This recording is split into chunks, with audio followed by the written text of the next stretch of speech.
Hello folks, welcome to Netcruzer RC. Today I want to show you some new stuff that I did to that Gen 8 pack. Now I make a lot of RC content, but I also do tech and car content, so if you like any of those things, give that subscribe button the link below. So Gen 8 pack, what did I make? If you saw one of my other videos where I introduced the chassis, I made a...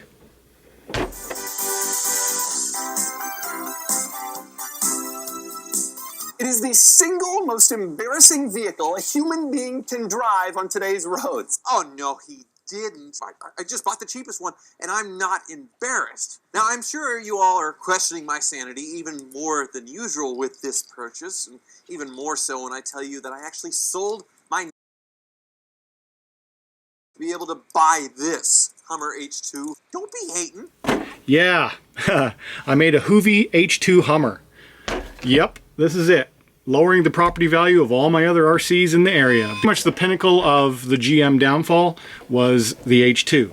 Now, I gotta say, it looks pretty cool. I did go for the bright canary yellow. This is a factory built color. You could buy this in 2002, as you just saw from that Hoovie's Garage clip.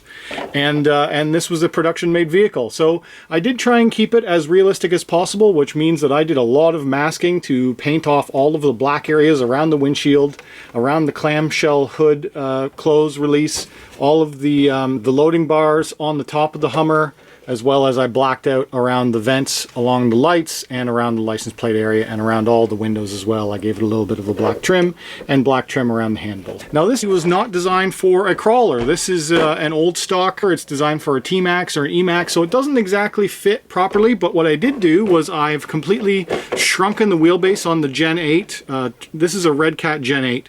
I've shrunken the wheelbase down as much as you can. I brought the rear axle and the front axle in, and that fit the body as well as I could find. And the only real downside to it is that the front of the frame rails do stick out past the bumper area, and I'm choosing to not run the bumpers. So the frame rails do stick out past the body, but it works out okay, and it actually gives some pretty incredible approach angles and departure angles, and that works out pretty well. If I do want to put bumpers on, I might try and fabricate something. What I would like to do is I'd like to build a skid plate system like the actual factory H2 has. It comes down off of this factory bumper and it just skids down to protect all the links and your drivetrain. Something else I've done to this Gen 8 vehicle, because out of the box the setup wasn't very great. I took it out of the box and I drove it. I wish I had got a clip of it, because I was pretty surprised at how weird and like torque steer it was. I'm not sure if it was actually torque steer as opposed to bump steer. So the Gen 8 out of the box has a lot of bump steer.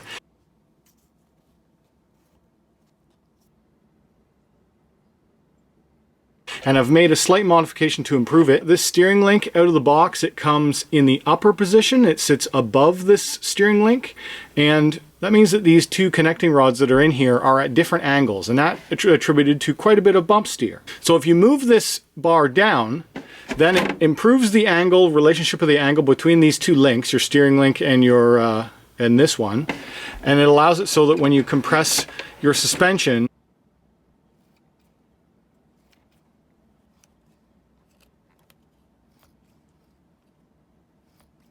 it has a slight pivot to it, but it makes it so that you don't get bump steer anymore. And out of the box you would get quite a lot of bump steer. Every time the suspension would compress, the whole wheels would turn. And I was noticing that on acceleration, the whole car would veer on acceleration. Now that I've shortened the wheelbase and I've done that little bump steer fix, it now drives straight and true. Now what did I put in this for electronics? It's actually quite powerful. I've got it on 3S LiPo, and I put in a Mamba X ESC and a 4600 kilovolt motor. So it's got a lot of power. Now, because there's so much gear train reduction due to the portal axles and the high gear ratio that's in this chassis, it actually doesn't go all that fast. It goes pretty fast. Like, it's pretty quick, and we'll do an outside video later, but I just wanted to show you that that was full throttle pull. But I've also adjusted through software, through the Castle Link system, I've adjusted it so that I get a smooth throttle curve. So I can crawl very slow if I need to. So that works out quite well. And I've also softened the reverse response as well, so that I can roll into reverse slowly, because that's one thing when you're recording crawling videos, is that when it jerks in the reverse really harsh, it does not look scale on video. So I've tried to smoothen down the acceleration on and reverse on curves. And I did all that through software, so to give you a shot under the hood. Let me get you some close-up shots of what this thing is like. Yes, the Hummer H2. I did leave the windows clear. Now this is all painted silver, but this is a decal for the front grille. I did paint in black around the lenses so that it looks accurate, because that is how it really is in real life. So I tried to keep it as scale looking as possible. I did paint this, it's not a decal, as well as around the door handles is also painted. And just like the real thing, this all the way along the bottom is all black, just like the real thing. And yeah, so I tried to put on all the black accents that come on the real deal. Here's my Gen 8 pack system, and this is how I've chose to build it out. So I've got my Castle 4600 or 4700 kilovolt motor.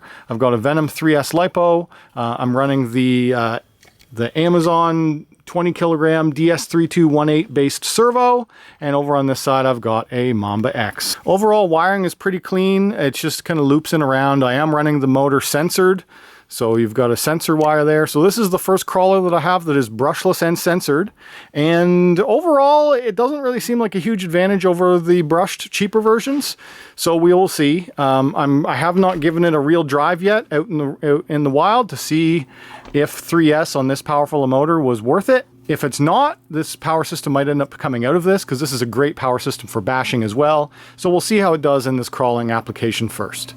Here's what I mentioned about the not running the bumpers. So that's what you get on the front of the frame rails, is just the plastic mounts for installing the bumpers. And this receiver box, I am running a Traxxas 3-channel based system, and I'll tell you about why I'm running 3 channels in a minute. But this receiver box, it is built into this molded piece, so you cannot actually choose to not run this. And it's not waterproof, so that's one thing to be aware of. When you do open it up, it's got a neat little Easter egg inside that shows the designers, but why would they make a receiver box like that and then not make it waterproof? Especially for a crawler. That was pretty disappointing. And other than that, all the other stuff was quite easy to work on. I do like this thing a lot. I do like it better than my Wraith. I did sell my Wraith in order to get the funds to put into this, so that worked out quite well for me. I'm enjoying this thing. It's how you can shorten and lengthen the wheelbase. You get 3 positionals for each of these links, top and bottom, and you just move them out. One thing to note is that the upper links do have a nut, so you have to remove the bottom links first, get into the nut with a vice grip or a pair of pliers, and then you can undo the top screw to adjust the top link.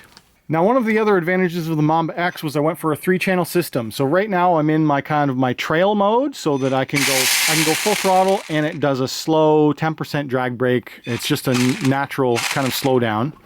Now, if I flick my switch, this is my 3rd channel on the Traxxas remote. If I flick that into the 3rd channel, now I've got full crawl braking, so I can crawl, and then as soon as I let off, it's immediate 100% brake as soon as I let off, and it's also immediate reverse as well. So I've got a full-on like rock crawling mode, and then I've got my trailing mode for more high speed stuff.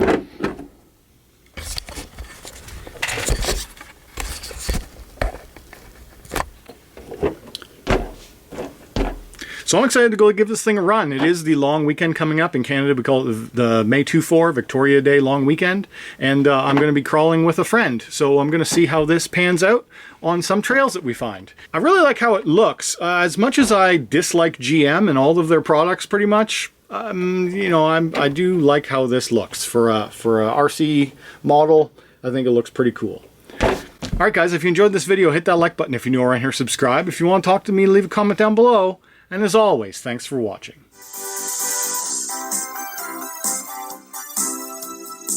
It is the single most embarrassing vehicle a human being can drive on today's roads. Oh no, he didn't.